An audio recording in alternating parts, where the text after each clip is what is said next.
اور میں تب سے کہتا گیا کہ یہ ملک ترقی نہیں کر سکتا جب تک اس ملک میں رول آف لا نہیں ہے. کوئی دنیا میں ملک آج تک ترقی نہیں کیا جس کے طاقتور ڈاکو ان کو آپ چھوٹ دے دیں اور صرف کمزور لوگوں کو پکڑے. کوئی ملک ترقی نہیں کر سکتا. یہ ملک آگے بھی نہیں بڑھ سکتا.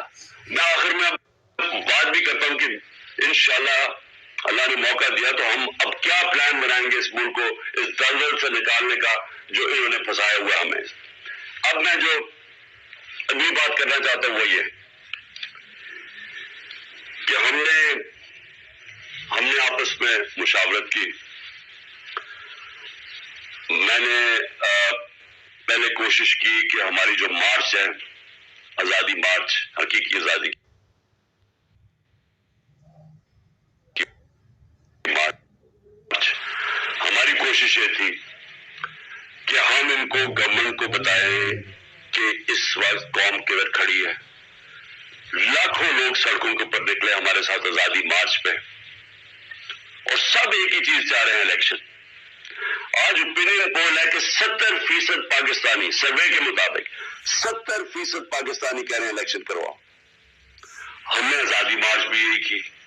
ہم نے گورنمنٹ کو ایک آئین کے اندر رہ کے ہم نے ان کو پریشر ڈالنے کی کوشش کی کہ دیکھیں یہ عوام ادھر کھڑی ہوئی ہے اور آپ صرف کہ جی ہمارے کرپشن کے کیسز معاف ہو جائے یا نواز شریف کو پاک کر دیں اور پھر وہ کوئی نیلسن منڈیلا پاکستان آ جائے اور اس کے لیے ملک ڈوبتا جائے لیکن آپ کو صرف ایک ہی کرپشن کا پڑا ہوا تھا.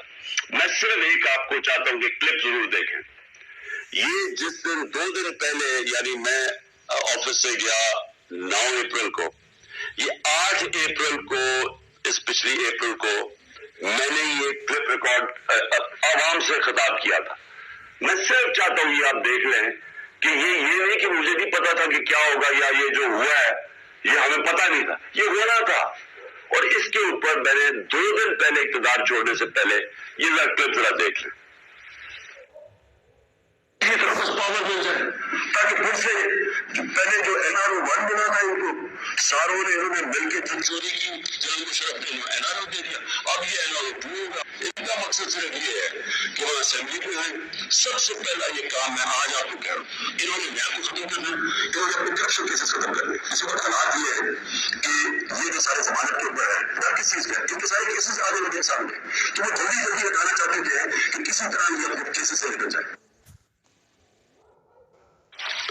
یہ صرف آپ کو اس سے دکھا رہا تھا کہ ہمیں سب پتا تھا یہ کیا ہو رہا ہے. مجھے یہ سازش کا پوری طرح پتا تھا. مجھے میرے ہٹنے سے 1 سال پہلے کا اندازہ ہو گیا تھا کہ یہ شہباز شریف کو تیاری کیا جا رہا ہے لانے کے لیے. اس کے باوجود کہ اس کے پاس 16 ارب روپے اس کے اور اس کے بچوں کے اوپر FIA کیس تھے اور 8 ارب روپے کے نیب